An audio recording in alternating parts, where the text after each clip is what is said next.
नमस्कार दोस्तों, आज प्रस्तुत है लोक कथा पर आधारित कहानी पुतली का विवाह। तो चलो दोस्तों, कहानी शुरू करते हैं। एक गांव में 4 मित्र रहते थे। इनमें से एक खाती, दूसरा दर्जी, तीसरा सुनार और चौथा पंडित था।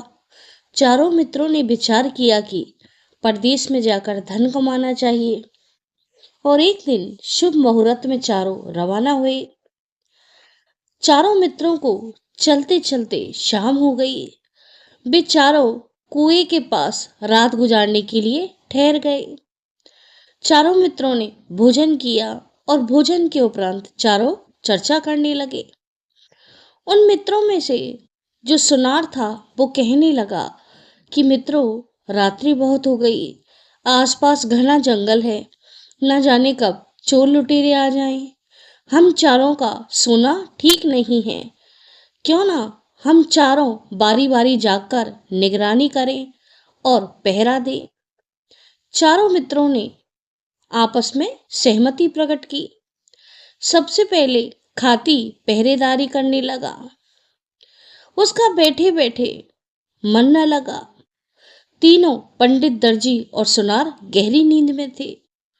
खाती ने एक लकड़ी को लिया, उसको काटा छाटा और उसकी एक सुंदर पुतली बना दी और वो सो गया।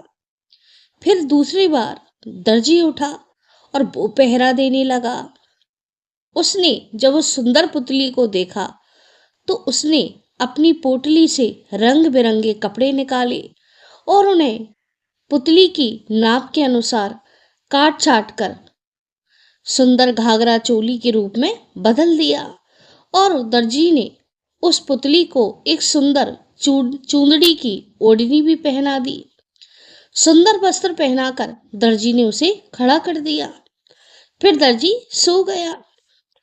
फिर आधी रात के बाद सुनार की बारी आई। वह उठा। उसने जब रंग बिरंगे कपड़ों में पुतली को देखा तो सोचा, अरे बिना गहने के इस पुतली का श्रृंगार अधूरा है। उसने पुतली को बोड़ला, हार, पायल, कंगन, शीशपट्टी, कर्णफूल हार सभी गहने पहना दिए और फिर सुनार भी सो गया। अंत में ब्राह्मण की बारी आई। उसने जब गहने और रंग बिरंगे कपड़ों में सजी धजी कठपुतली को देखा तो मन ही मन सोचने लगा, आहा, ये कितनी सुंदर है। काश ये पुतली न होकर एक जीवित कन्या होती।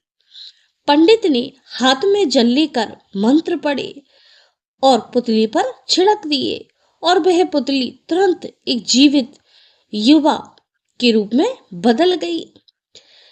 सुबह होते ही तीनों खाती, दर्जी और सुनार जब जागे तो उन्होंने देखा कि एक सुंदर युवती उनके पास खड़ी है। यह देखकर वो आश्चर्यचकित हो गए। चारों मित्र आपस में झगड़ने लगे कि मैं इससे विवाह करूंगा और मैं इससे विवाह करूंगा। सबसे पहले ब्राह्मण बोला कि मैंने इसे मंत्र से जीवित किया है, अतः इससे विवाह मैं ही करूंगा। खाती बोला, अरे बाजी वाह, ये कैसे हो सकता है? पुतली को सबसे पहले मैंने बनाया है। दर्जी बोला, अरे वाह, ये कैसे हो सकता है? इसे सुंदर कपड़े तो मैंने पहनाए हैं, इसलिए इसे मैं ही विवाह करूंगा। तीनों की बात सुनकर सुनार बोला, अरे वाह, तुम तीनों विवाह कैसे कर सकते हो? सबसे अधिक बेशकीमती गहने तो मैंने इसे पहनाए हैं, अतः मैं ही इससे विवाह करूंगा। और चारों मित्र आपस में लड़ने लगे। सवेरा हो गया। उनकी लड़ाई को देखकर गांव के लोग इकट्ठा हो गए। गांव वालों ने उन्हें जब आपस में लड़ते हुए देखा तो चारों मित्रों को समझाने लगे कि तुम्हें आपस में लड़ना नहीं चाहिए।